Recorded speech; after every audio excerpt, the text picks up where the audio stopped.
Hai, Assalamualaikum guys. Selamat datang ke SRTV. Oh, tengok. Aku punya background prepare sudah untuk menyambut hari Christmas. Bukan aku sambut lah, tapi untuk kita sama-sama meraihkan Christmas.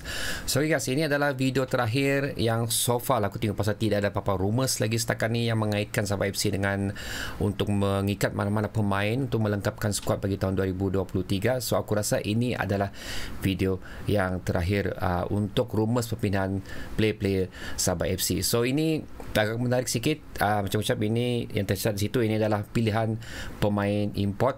So ada yang pemain import ni memang sudah berada dalam liga, ada yang pernah berada dalam liga, so kira macam recycle item lah, mungkin akan diguna balik, dan seterusnya. Merupakan satu individu yang bagi aku cukup menarik, mempunyai background yang cukup bagus juga. Siapakah pemain tu? Ada dalam gambar ni, tapi siapakah beliau? So jom kita mulakan dulu dengan first pemain yang menjadi transfer rumors akan berada dengan skuad Sabah FC bagi tahun 2023. Jom. Pemain yang pertama guys, Kevin Ingreso. Ini adalah pemain daripada Filipin, born German lah. So kira walaupun dia tapi dia mix kira gitulah. So sekarang dia beraksi, dia musim lepas beraksi bersama Seri Pahang secara loan. Klub asal dia adalah PJ Patum. So berumur 29 tahun, tinggi setinggi 5 kaki 10 inci. Bermain di beberapa position di bahagian center midfield especially. Dia boleh bermain attacking, center midfield dan juga defensive midfield. So untuk beliau ni pada mulanya tercatat akan join dengan Sabah FC selaku loan player juga, bukan selaku signing official dengan kontrak. Tapi apapun, aku akan share di penghujung video ni apa status terkini beliau, adakah beliau masih berada dalam target untuk Sabah FC ataupun tidak. So sedikit mengenai apa yang telah dilakukan oleh Kevin Ingreso. Telah beraksi sebanyak 13 perlawanan daripada 22 perlawanan bersama Seri Pahang, membuatkan dia 86% beraksi untuk Seri Pahang. So antara merupakan tonggak utama yang mengisi di bahagian tengah untuk Seri Pahang. Walau macam mana pun, gol dan assist beliau tidak berapa cantik lah begitu, di mana gol partisipan pun sebanyak 5% saja. Minute play pun agak tinggi sebanyak 85%. Walaupun aku dah berapa perhati sangat cara mainan beliau ni, tapi kalau kita tengok dari segi percentage dan juga perlawanan yang telah beliau turun, boleh dikatakan beliau ni adalah merupakan pilihan utama untuk berada di kesebelasan utama Seri Pahang. Dan untuk sejarah beliau ni tidak berapa bagus sangat lah.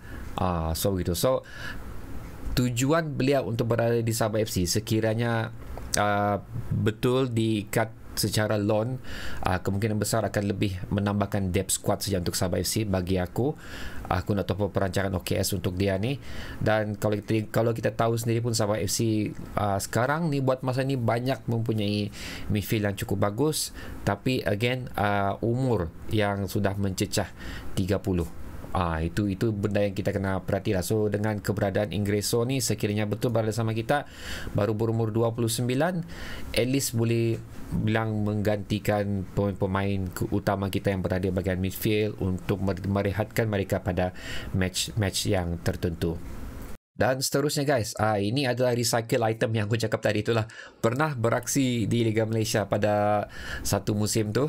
So beliau adalah Igor Zonjic, berumur 31 tahun, ketinggian yang cukup bagus selaku central defend. Aku suka dalam satu tim tu ada satu defend yang cukup tinggi, di mana dia boleh mengawal bola-bola cross yang dihantar, bola lambung yang dihantar oleh pihak lawan. At least ada satu orang yang boleh mengawal bola tersebut.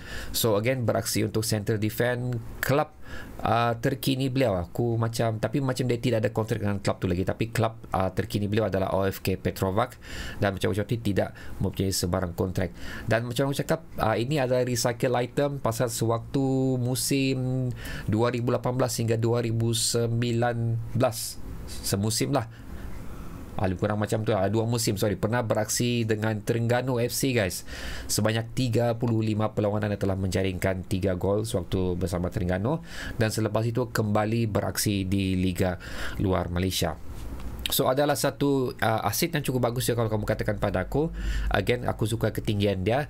Beraksi di luar Liga Malaysia, lepas tu pernah juga beraksi di Liga Tempatan, so satu advantage untuk beliau. Dan juga pernah beraksi untuk klub Montenegro Under 19 dan Under 21. Okey, walaupun place of birth dia ialah Yugoslavia, tapi warga negara beliau adalah Montenegro. So Igor Zonjic, daripada data yang aku dapat kumpulkan di Transfermarkt, so beliau ni untuk aksi liga yang telah beliau sertai sekarang hanya turun sebanyak 8 perlawanan daripada 19 perlawanan, 1 gol, tidak ada assist, gol partisipan 4% saja. So walaupun dia ni walaupun dia ni defender yang beraksi selaku center defender, tapi kalau kamu ingin mendapatkan satu defender yang mempunyai style play seperti Jackson, di mana Jackson adalah merupakan satu individu yang suka membuat hantaran jauh daripada belakang, Igor Zonjic juga boleh melakukan perkara sedemikian. So again, aku tidak pasti kalau beliau betul-betul berada dengan kita akan beraksi bergandingan dengan Jackson D'Souza, ataupun dia adalah merupakan pemain rotation yang akan dilakukan oleh OKS untuk menggantikan Jackson. So gameplay untuk bahagian defender kita tidak akan berubah, sekali lagi ketinggian yang hampir sama dengan Jackson D'Souza.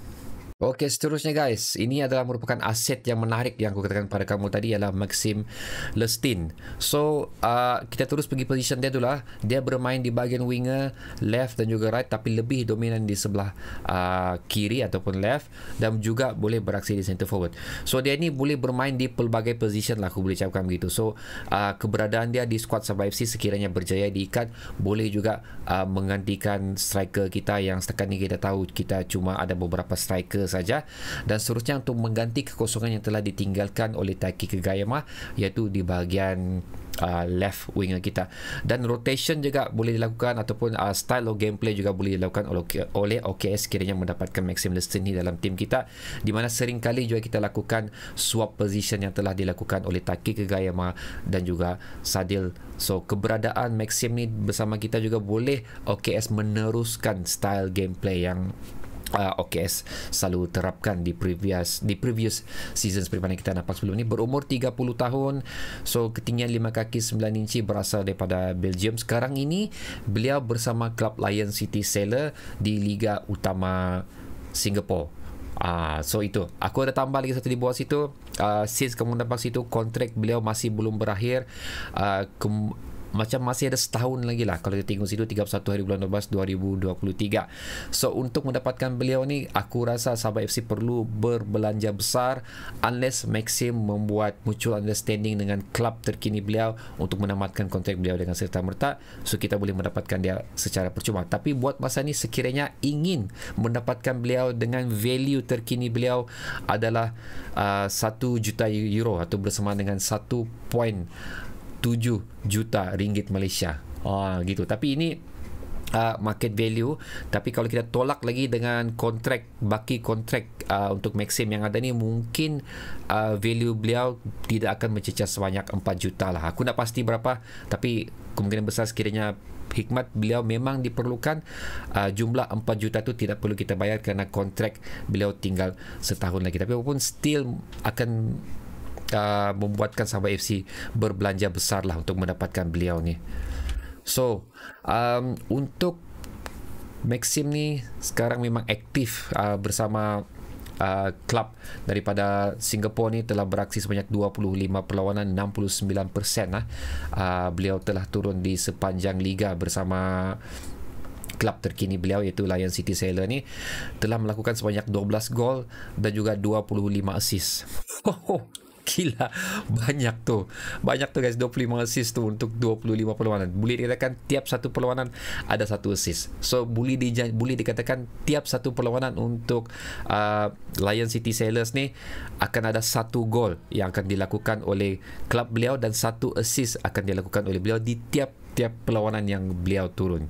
So minute play sebanyak 64%, again goal participant 41%, memang cukup tinggi lah. So bagi aku, kenapa gol dan juga assist beliau ni cukup tinggi, again seperti mana aku share pada gambar sebelum ni, beliau juga boleh beraksi di center forward. So mungkin ada beberapa swap position yang telah dilakukan oleh coach untuk Lion City Sailor ni untuk menggantikan beliau, untuk menempatkan beliau di beberapa position tertentu sekiranya beliau diperlukan di bahagian position tersebut. So okay guys, ini adalah maklumat terkini daripada Wikipedia. Again, aku sudah buat persediaan video ni lebih awal. Ada perubahan untuk satu player ni. So aku ingin bertumpukan dulu kepada Igor Zonjic ni lah. So seperti mana kamu nampak di sebelah mana ni? Sebelah, kalau kamu tengok lah sekarang ni, sebelah kiri kamu sekali itu adalah profil untuk Igor Zonjic untuk di Wikipedia,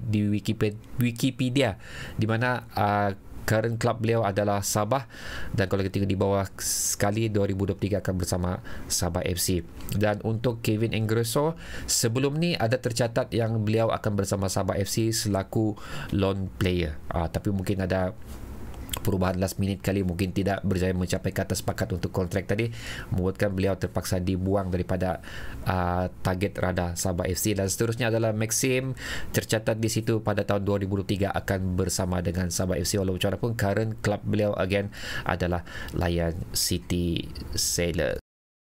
Ini adalah nota yang telah aku sediakan mengenai ketiga-tiga player ini. Ini adalah pendapat peribadi aku sendiri. So ini adalah nota penting yang perlu kita perhatikan bagi ketiga-tiga player ini. Pertama sekali adalah tambahan kuota import untuk Sabah FC, di mana untuk Igor Zonjic especially, again perlu aku remind kamu, untuk persaingan Liga Super bagi tahun hadapan, tahun 2023, kita boleh mendaftar, mana-mana klub boleh mendaftar sebanyak 9 pemain import. Dan untuk kesebelasan utama pula, 5 pemain import boleh berada di padang dan 1 pemain import akan berada di bangku simpanan untuk menggantikan pemain import yang berada di kesebelasan utama lah. So itu untuk menjaga kota pemain import yang beraksi di padang. Selain daripada tu, aku tengok sini adalah finally penganjur bola sepak takraw kita telah melihat AFC Cup ni. So AFC Cup dia punya requirement lain lagi. Kita boleh meletakkan pemain import di dalam padang untuk beraksi pada perlawanan itu, di mana inilah kekurangan untuk klub-klub kita sekiranya beraksi untuk di Liga AFC ni, di perlawanan AFC ni, di mana kita kekurangan tenaga import untuk beraksi pada perlawanan tersebut. So tambahan kota import dan juga tambahan squad depth dan juga pengganti posisi yang telah ditinggalkan oleh Taiki Kagayama. Selain daripada itu, beraksi di Liga Tempatan juga merupakan satu advantage untuk dua player, iaitu Igor Zonjic dan juga Kevin Engreso. Dan sekali lagi tidak mempunyai kedua kontrak untuk dua individu yang telah aku sebut pada awal tadi juga. Dan seterusnya, okey, untuk Maxim, sekiranya betul-betul Sabah ingin mendapatkan hikmat beliau, Sabah perlu membuat yuran perpindahan yang aku tak tahu berapa Lion City Sailors ni akan kenakan, tapi kalau tengok mungkin juga akan melibatkan juta lah. So itu yang aku dapat. Tapi untuk mendapatkan hikmat beliau, seperti mana data yang telah aku share dengan kamu tadi mengenai Maxim tu, berbelanja lebih untuk individu ni adalah merupakan, bagi aku lah, mungkin merupakan satu perbelanjaan yang cukup berbaloi untuk melengkapkan skuad kita bagi persediaan musim 2023 ni. Itu adalah perkongsian terakhir aku untuk target pemain import. 3 nama yang ada dikaitkan akan berada di skuad Sabah FC bagi musim hadapan, dan ini kemungkinan besar adalah video yang terakhir juga, pasal so far again setakat ni tidak ada mana-mana pemain lagi yang dikaitkan untuk berada di skuad senior Sabah FC.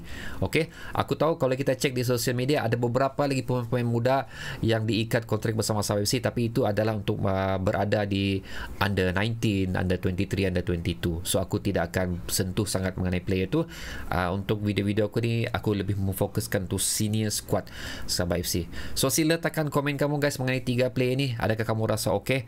Kamu rasa target mana yang sepatutnya kita utamakan untuk mendapat untuk melengkapkan kuota import Sabah FC bagi musim saingan Liga Super hadapan? So sila tekannya di ruang komentar di bawah, sehingga kita berjumpa lagi di video yang seterusnya guys. Assalamualaikum.